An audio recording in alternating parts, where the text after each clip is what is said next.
Welcome to रेसम educational society. तो ये इंटीग्रल का एक्सरसाइज 7.2 क्लास 12 मैथ्स का ये पार्ट 6 वीडियो है।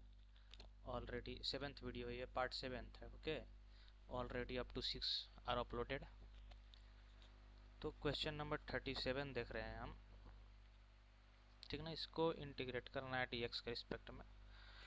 देखो, इंटीग्रेशन में क्वेश्चन यदि तुम देखकर समझ गए, क्योंकि क्वेश्चन में ही तुम्हारा आंसर छिपा हुआ है। एक चीज इंटीग्रेशन में हमेशा ध्यान रखना, क्या चीज, कि क्वेश्चन में ही सॉल्यूशन है। ये इंटीग्रेशन का एक मान के चलो ना कि एक बहुत ही कड़वा सच, एक तरीके से बोलो, ठीक ना। पूरे इंटीग्रेशन में ये चीज मान के चलो। तो यहाँ कैसे देख रहे हैं, अभी देखना क्यों क्यों चीज हम अभी तक तुम जितना क्वेश्चन अप टू 36 किए हैं हम लोग, सब में तुम इस चीज को फाइंड किए होगे। क्योंकि यहाँ क्वेश्चन में tan इनवर्स x का पावर 4 दिख रहा है और नीचे में 1/1 प्लस x का पावर 8 दिख रहा है, और इधर साइड में x क्यूब भी दिख रहा है। तो ये हमें क्यों दिख रहा है x क्यूब और ये नीचे वाला? क्योंकि tan इनवर्स x की पावर 4 को जब तुम डिफरेंशिएट करोगे तो ये भी उसमें आएगा और ये भी आएगा, और इसी फॉर्मेट में आएगा x³/1 प्लस x की पावर 8। देखो कैसे, क्योंकि tan इनवर्स x का डिफरेंशिएशन क्या होता है पता है किसी को? वो होता है 1/1 प्लस x²। ठीक, ये चीज होता है। लेकिन इस क्वेश्चन में हमारे x नहीं दिया हुआ है, x की पावर 4 दिया है। तो हम क्या करते हैं कि x की पावर 4 दिया होता है तो पहले हम एक चेन से सॉल्व करते हैं, पहले बाहर वाले को फिर उसके अंदर वाले को। तो हम तो बाहर वाले को सॉल्व कर लिए। अब बचा x की पावर 4, तो इसको डिफरेंशिएट करो तो 4x³ हो जाएगा। बात समझ में आ रहा है? तो फिर फर्द यानी कि हम क्यों दिया है, ऐसा नहीं कि बस दे दिया है, उसके पीछे भी लॉजिक है, ठीक ना। तो हम क्या करेंगे, यहाँ पे सब्स्टिट्यूट कर देंगे, let t is equal to tan inverse x की पावर 4, और तुम इसको डिफरेंशिएट कर दो तो हमें मिलेगा 1/1 प्लस x² होता है, यानी कि x की पावर 4 का स्क्वायर, डेट इज x की पावर 8, और x की पावर 4 का जब डिफरेंशिएशन करोगे तो ये होगा 4x³। तो यहाँ से हमें dt इक्वल टू क्या मिल जाएगा, 4x³/1 प्लस x की पावर 8 इंटू dx। और हम यहाँ से 4 को इधर नीचे लेकर आ जाते हैं। बात समझ में आ गई? ठीक, तो हमें ये चीज मिल गया। अब आते हैं अपने क्वेश्चन पर। तो क्वेश्चन में हमें दे रखा है x³ sine tan inverse x की पावर 4/1 प्लस x की पावर 8 dx। तो देखना हम क्या करते हैं, किसको किसको हटाते हैं। इसको हटा, पहले dx को इधर और साइड में करते हैं। ये x³ ऊपर है, इसको लाके इधर ऊपर ही डिनोमिनेटर में न्यूमरेटर में ही रखते हैं, और ये नीचे है, इसको भी इधर ही रखते हैं। ठीक, और ये वाला चीज अभी ट्रीट करते हैं और इधर कर देते हैं नीचे में। तो देखो, तो ये टोटल कंबाइन होके हमें क्या मिल रहा है, ये तो ऊपर में ही था, ये कंबाइन होके नीचे में 1 हो गया, यानी हट गया। तो ये पूरा कंबाइन होके हमें दिख रहा है यहाँ dt/4 मिल रहा है ये। ठीक, तो हम क्या करेंगे, इसको एज इट इज रहने दो, sine of tan inverse x की पावर 4, इसकी जगह पे क्या आ जाएगा, dt/4। बात समझ में आ रही है? तो इसको हम क्या कर देते हैं, इसको डिलीट कर दो, तो dt/4 हो गया। बात समझ में आया? अब फर्दर देखो, tan इनवर्स x की पावर 4 को हम t अज्यूम किए हुए हैं, तो साइन ऑफ क्या हो जाएगा, t हो जाएगा, और ये 4 कांस्टेंट है तो इंटीग्रेशन से बाहर हो जाएगा, dt हो जाएगा। और 1/4 साइन t की जब इंटीग्रेशन करोगे तो माइनस ऑफ कॉस t होता है। देखो, डिफरेंशिएशन में कॉस वाला, जब कॉस का डिफरेंशिएशन करोगे तो माइनस साइन x देता है, लेकिन इंटीग्रेशन के केस में साइन वाला माइनस कॉस x देता है। ठीक ना, ये dx करोगे तो इस चीज को ध्यान रखना है, माइनस प्लस साइन में कंफ्यूज नहीं होना है। तो माइनस ऑफ कॉस t, ठीक है, प्लस में कोई कांस्टेंट देगा, यानी 1/4 इंटू माइनस को इधर कर दो, कॉस टी किसको मानोगे भाई, टी हम किसको माने हुए हैं, tan इनवर्स एक्स को, तो tan इनवर्स एक्स की पावर 4 को टी माने हैं प्लस सी, यानी कि जो हमारा फाइनल 37 का आंसर है हमें आ गया, मिल गया, यही है ना। ठीक, तो ये हमारा आंसर हो गया, ये 37 था। अब क्वेश्चन नंबर 38 देख लो। ठीक है, एमसीक्यू टाइप का है, ठीक ना। क्वेश्चन नंबर 38, चलो देखो ये हमारे पास क्वेश्चन नंबर 38 है, जो सॉल्यूशन, तो क्वेश्चन नंबर 38 में देखो क्या करते हैं, सेम चीज़ है, इसको भी अज्यूम करना है हमें, ठीक ना। तो यहाँ पे अच्छा एक चीज़ देखो, नीचे में x की पावर 10 है, तो इधर 10x की पावर 9 है। इससे क्या पता चल रहा है कि इसका डिफरेंशिएशन क्या होता है, x की पावर 10 का 10x की पावर 9 होगा। और ये देखो एक होता है डिफरेंशिएशन ऑफ a की पावर x dx, इसका डिफरेंशिएशन किसी को याद है, तो क्या होता है a का पावर x ln a,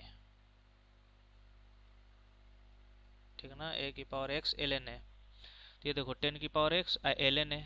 अच्छा ln हम लोग किसको लिखते हैं, log e को ही ln बोलते हैं, ठीक ना।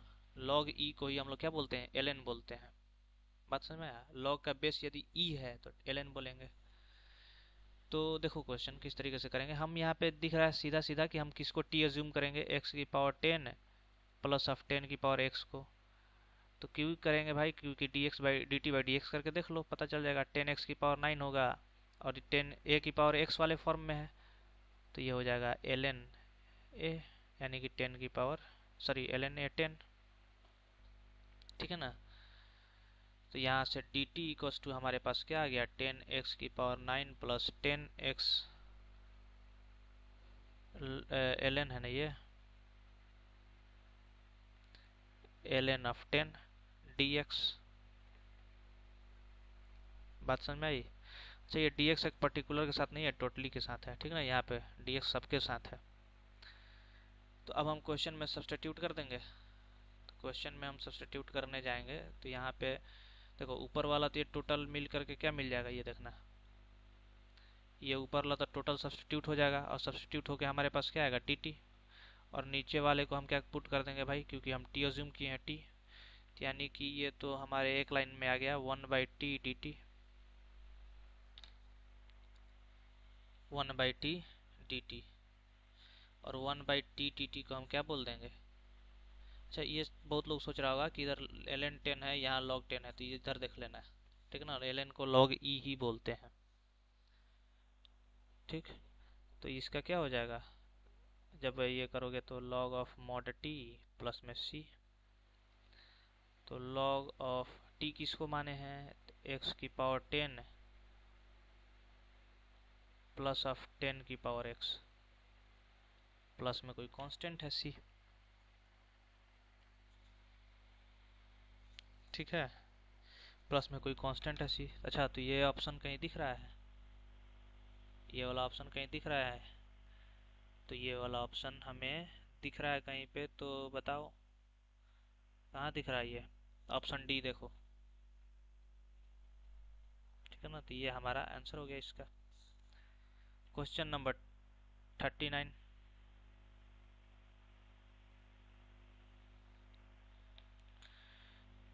ठीक है ना, क्वेश्चन नंबर 39 देख लो अभी, मेरे ख्याल से अब सब इजी क्वेश्चन दिया है इधर, ठीक है ना। ये लास्ट क्वेश्चन है, question 39, sine square x cos square x है।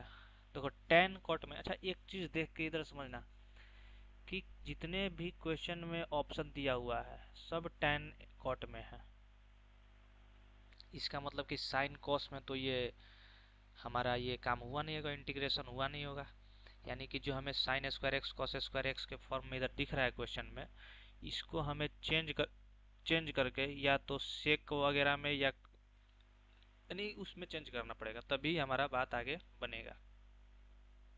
अच्छा तो एक चीज बताना मुझे कि क्या हम इंटीग्रेशन मेथड ऊपर में हम sine square x plus cos square x लिख सकते हैं और नीचे में हमारा जो है sine square x cos square x d x, क्योंकि ऐसे भी तो ये 1 हो जाएगा।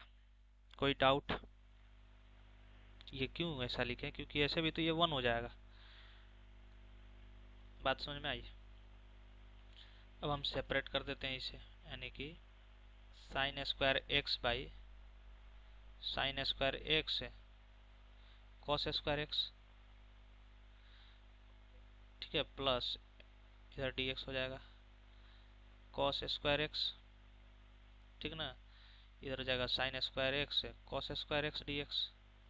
अब हमें क्या यहाँ समझ में आ रहा है कि साइन स्क्वायर एक्स से साइन स्क्वायर एक्स कटा, इधर कॉस स्क्वायर एक्स से कॉस स्क्वायर एक्स कटा, यानी कि इधर आ गया 1 by cos square x d x plus 1 by sine square x d x.